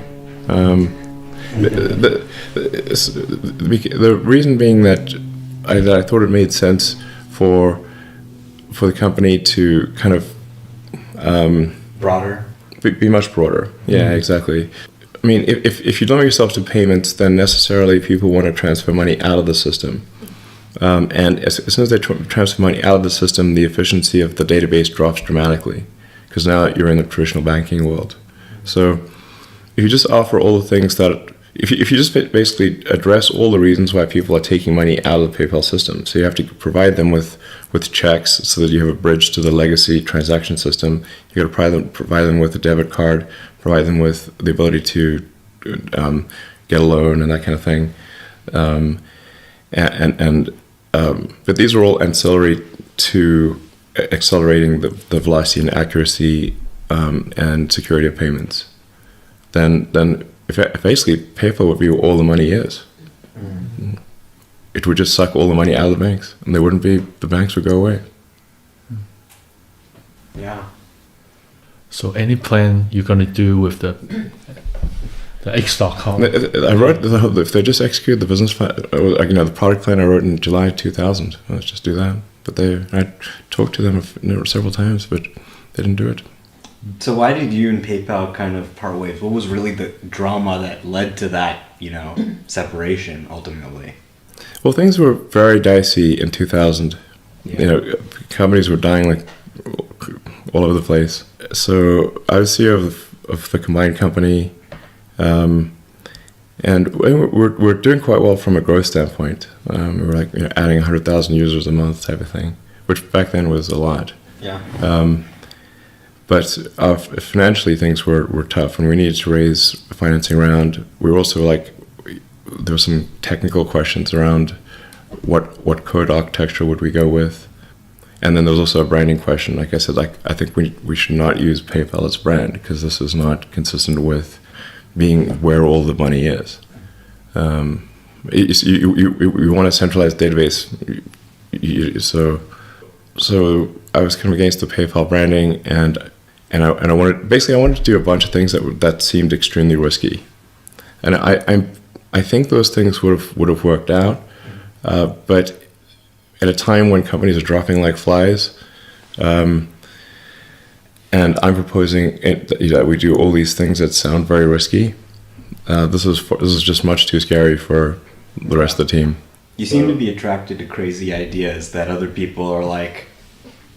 I think the autopilot one is a great example where everyone's kind of trying this spatial approach to self-driving. They're doing Waymo for 10 years, nobody cares, and you come out and say, hey, we think vision is the way forward, and deep learning and vision, will take us all the way there. How do you find the courage inside to, people have to be coming up to you all the time and, thinking that you're an idiot or it's never going to happen, and how do you find that in yourself to go through all that resistance and still be confident in your thesis? I try to be hyper rational, so it's not it's just if the reasoning fits and you're not violating laws of physics or something, then that's the thing you should do. So and I guess the other day, if we lost all the money, I wouldn't, as long as we didn't lose other people's money, I guess I just lose my money, I don't mind. These things just don't seem that crazy to me. So, I think if PayPal had executed the plan that I wanted to execute on, I think it would probably be the most valuable company in the world. Yeah. It would be called X, but it would be the most valuable company in the world. On the other hand, now that's not all good though.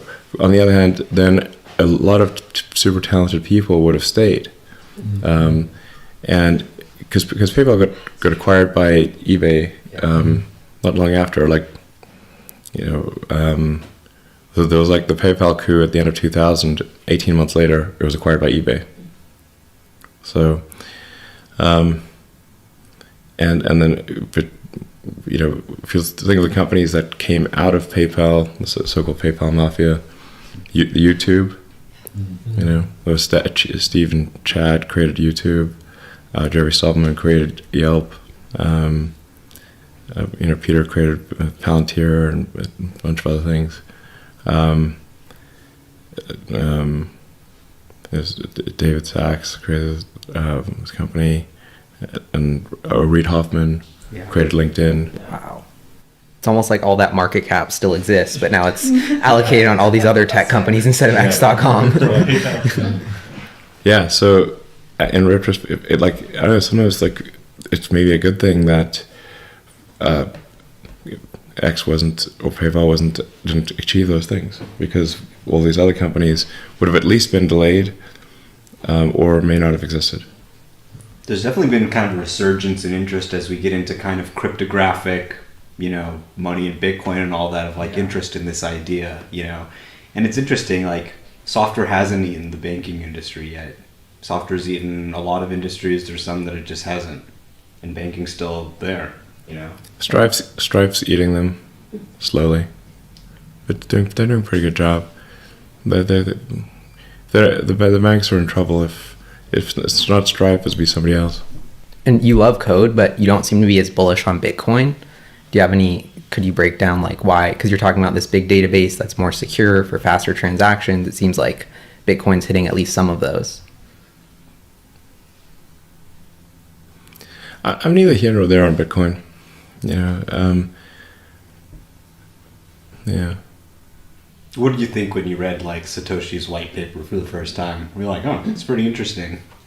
Or that was pretty clever. It's just like the things.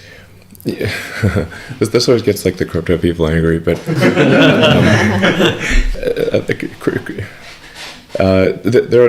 there are transactions that are not within the bounds of the law, and there are obviously many laws in different countries, and normally cash is used for these transactions,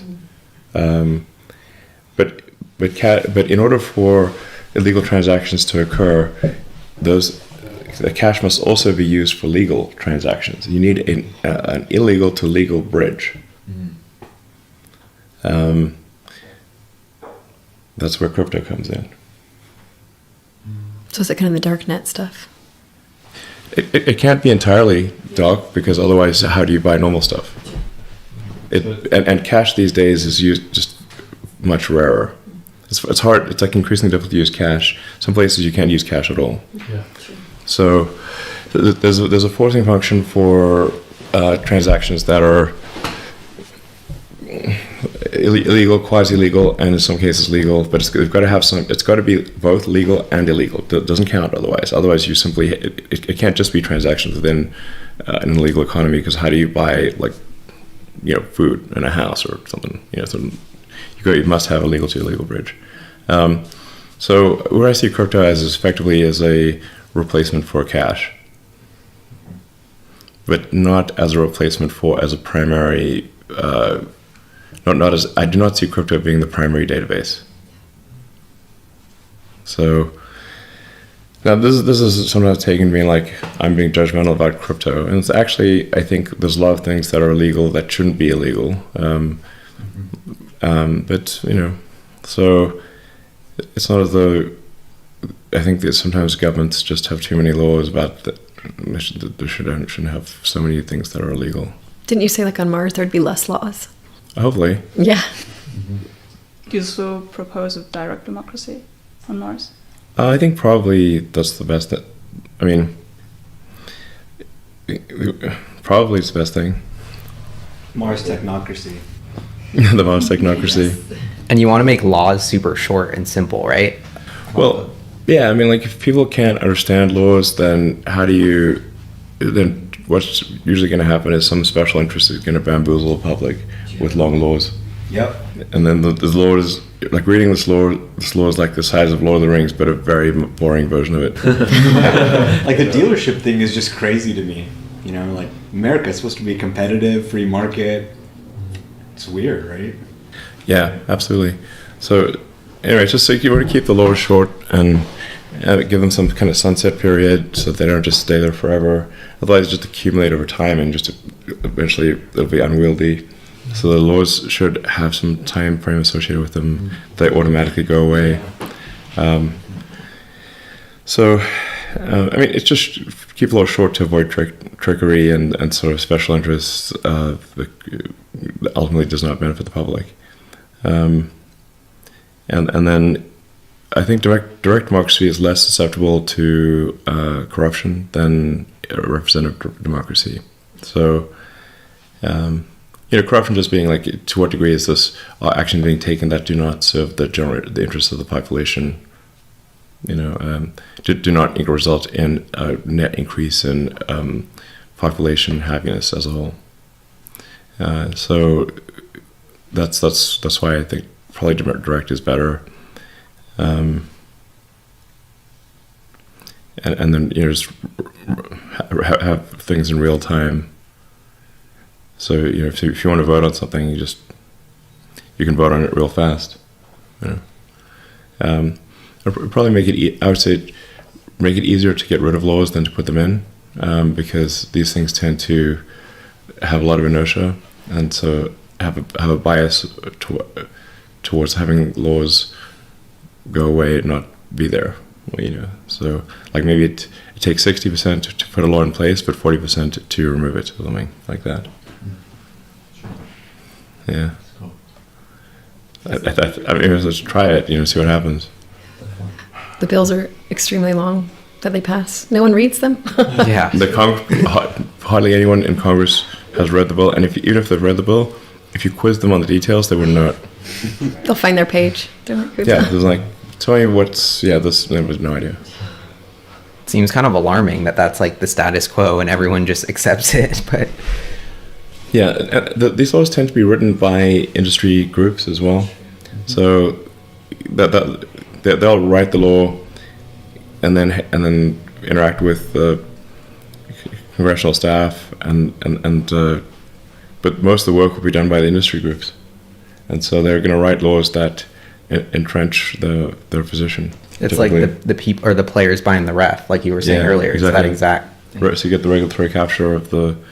Exactly. Yeah. The players shouldn't be paying the ref salary type of thing. Well, the ref shouldn't be thinking, I'm going to retire and get paid by the players. So it's kind of amazing that it works as well as it does, given all these issues. Yeah, so then PayPal, I ended up getting malaria anyway in 2001.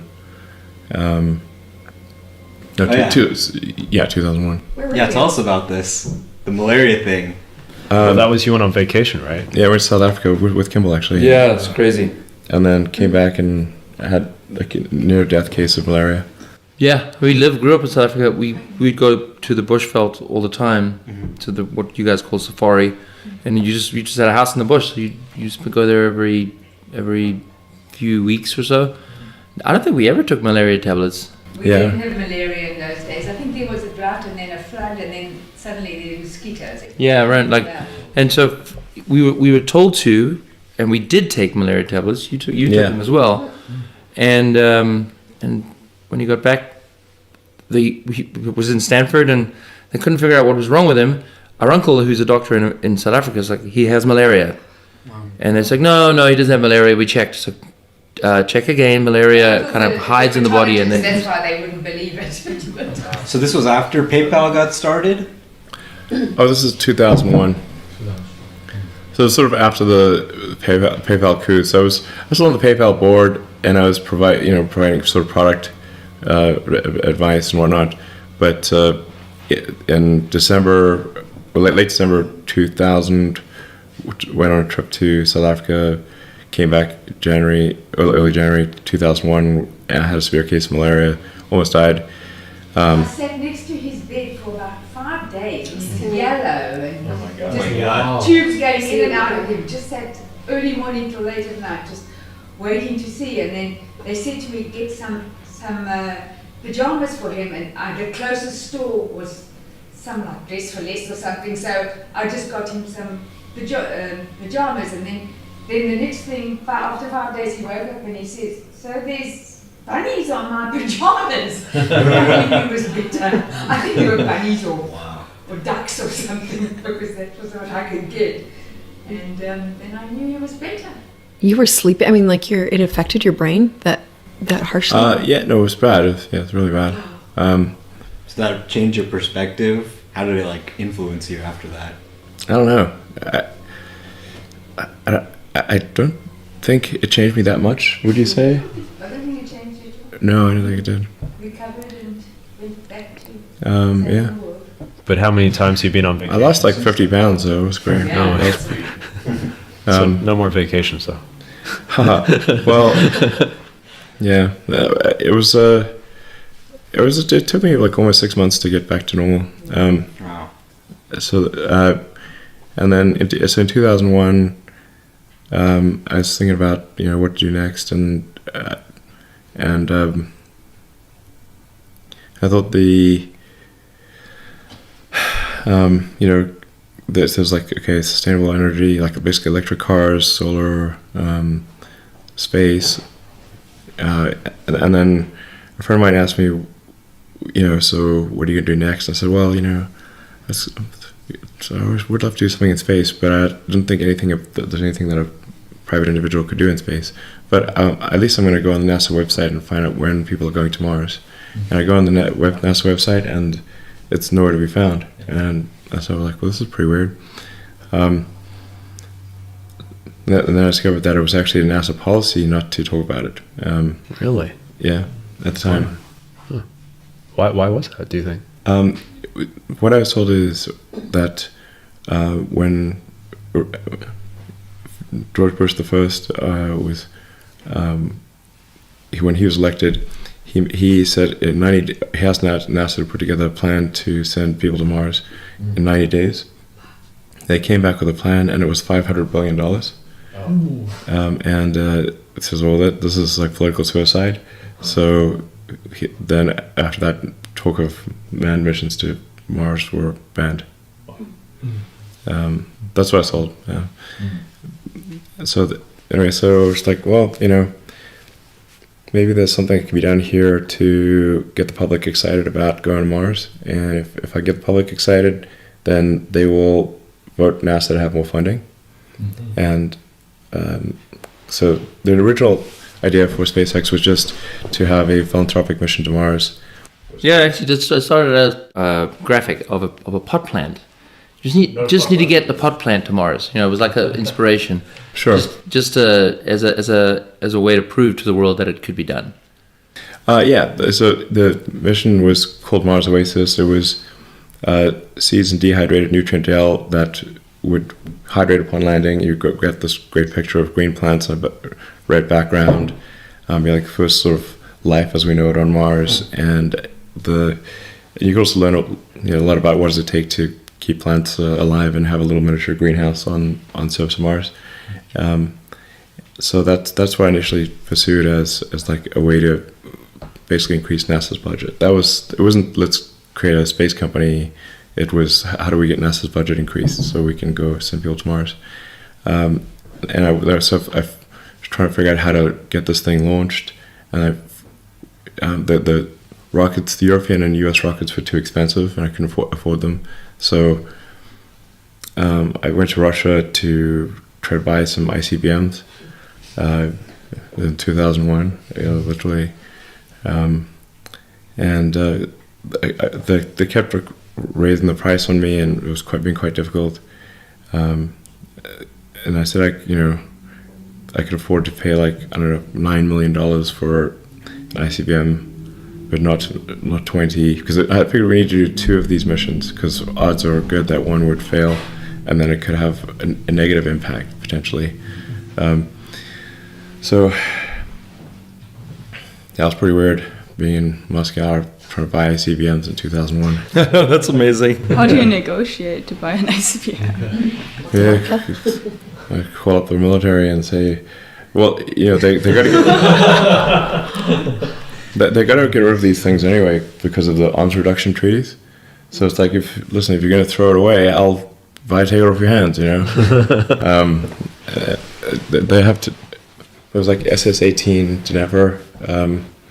It was the biggest nuclear missile in the Russian fleet, and but anyway, they're going to decommission these things. So why not just sell me them instead? And then every time I talk to them, the price would go up, and I'm like, this is not good. because so even if once we do a deal, I'm probably going to get shafted afterwards too. And if this is the pre-deal shafting, it's like it's what's going to be after, or it's after I've given the money, then it's not going to be good. So, and then I started looking into it as like why rockets cost so much, and so there's nothing fundamental about why they should cost so much. If you add up the materials and say it's not like the raw materials cost that much. You really just need to figure out a smart way to get the materials in that shape, and then we need to make rockets reusable. So, like any form of transport, if it's not reusable, it's extremely expensive. If cars were single use, and you needed a round trip, if you bought a car for $20,000, then your round trip will cost you $40,000. That's true. That's true. No, it's crazy. So the same thing's true for aircraft and boats and rockets and everything. So, the rockets were expensive even as expendable things, but then they were also not reusable. So there's no way we're going to have a city on Mars unless we can have reusable, low-cost, reliable rockets. That's fundamentally the issue. So I came to the conclusion that even if this Mars Oasis mission was successful, it would still not result in it would not materially further the goal of being a multi-planet species, because the rocket technology was not good enough, and it was not getting better. In fact, it was arguably getting worse. So the real thing that needed to be solved here is reusable rocketry and lowering the cost of access to space. And that's like, okay, well, I'm going to try to do that. So then I got SpaceX started in early 2002, basically. I was living in Palo Alto at the time, but most of the engineering expertise was in Southern California. So that's why I moved to LA. Did you ever have any, like, even inkling of imagination that you could be doing, a dozen launches a year and being contracted with NASA? Is that even like... I thought that was fair. I thought we had, 10% chance of success or something like that. You ended up being chief engineer, right? Yeah. Because no one wanted to give up their secure jobs with ULA and something at the beginning. Exactly. I actually tried to hire. Basically, there've been a number of attempts at doing a sort of a private rocket company or commercial rocket company, and they're all failed effectively, and that's to the degree that it was like a joke in the aerospace industry. Like, how do you make a large fortune in the rocket? Start with a. How do you make a small fortune in the rocket industry? Start with a large one. Pretty soon it's going to be small. Business. Yeah, they told me that joke so many times. I would just jump to the punchline, it was very hard to recruit people because I had not built any physical hardware before. And I kept being called internet guy. For the longest time, for ages. Finally, for the first 10 years, they were calling me internet guy, or basically internet entrepreneur / fool. He's trying to start a rocket company. What an idiot. That was generally how it went. So it was quite hard to recruit people, and especially if somebody's got like a secure job at Boeing or Lockheed or something like that. Then trying to recruit them to be, chief engineer of a startup rocket company was hopeless. So basically, nobody who was good was willing to join, and there was no point in hiring somebody who wasn't good. So I ended up being chief engineer, which is, So the first 3 launches failed, and probably if I'd been better, then we would have gotten to orbit sooner. So it took me a while to learn all these things. So from books or books and talking to people. Did you go to Utah and talk to anybody, like at ATK Orbital? Oh yeah, I visited ATK. Yeah. Orbital is my follow-up Dallas, there. Virginia. Yeah. So yeah, I visited ATK, visited Orbital, and Orbital had a success with the solid rocket based Pegasus, but they'd also gotten like an 8 launch deal from DARPA. So like, okay, if you're starting off with basically an 8 launch deal from DARPA, that's a good situation. We did not have a launch deal from anyone. And Pegasus is there's some clever engineering with Pegasus, but fundamentally, I think launching rockets from planes is not sensible. Yeah. It sounds like it would be a good idea, but it's not. And then even Orbital went away from doing that with as soon as you get past a certain size, they went to ground launch. Yeah, I was reading somewhere that ATK, Morton Thiokol, they were doing snowcats, they were doing ski lifts, and they sold that to the man who made the DeLorean. Really? Yeah. I just read that in their Wikipedia. I'm like, oh, that's fascinating. What to come around. So, yeah. Right, so we got SpaceX going, and that was very difficult. We got the Falcon 1 rocket built. It was very simple. It's the simplest orbital rocket that's liquid fueled, so that it had the potential for reusability, for useful reusability. And then we had 3 failures. Finally got to orbit at the end of 2008. So That was incredible. Going down to Kwajalein and watching. yeah, you wrote it like a blog for a while. Yeah, I actually still have it up there. It's it's an old blogging platform that Google still keeps alive. It's called quajrockets.blogspot.com. I think it's going to get a lot of traffic soon. Yeah, totally. Send it. Check it out. It's all there. It's photos and photos of there was one photo of Elon picking up a satellite. We launched the rocket and the rocket exploded, which was very, very, very sad. Everyone's super sad. People were like pouring their heart and soul into the rocket. And the satellite was, I think, a U.S. Navy or Air Force Academy. Air Force Academy, and it was thrown out of the rocket and fell through the roof of the hangar. This is like where you really think. Hangar, exactly. It's like a stand-up tent and small tool shed. Yeah, Wasn't supposed to do that. Like the size, maybe the size of this room. The rocket it had.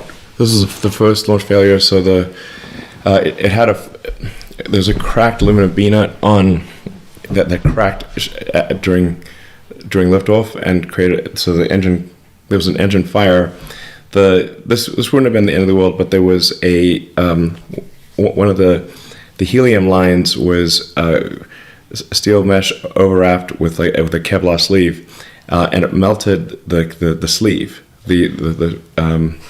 And so we lost pressure, pneumatic pressure, which caused the engine valves to close. So about 30 seconds after liftoff, the engine shut itself off due to the engine fire, and then it went ballistic and basically smashed in the rocks just a couple hundred feet offshore. And when it was quite a big explosion actually. In that explosion, the satellite, which was in a fairing, went through the fairing on a ballistic arc back onto the island, smashed through the tool shed roof and onto the floor in a pretty reasonable condition. Like it wasn't totally gnarled. Reuse it? So we gave them back their satellite. so like, we didn't lose your satellite.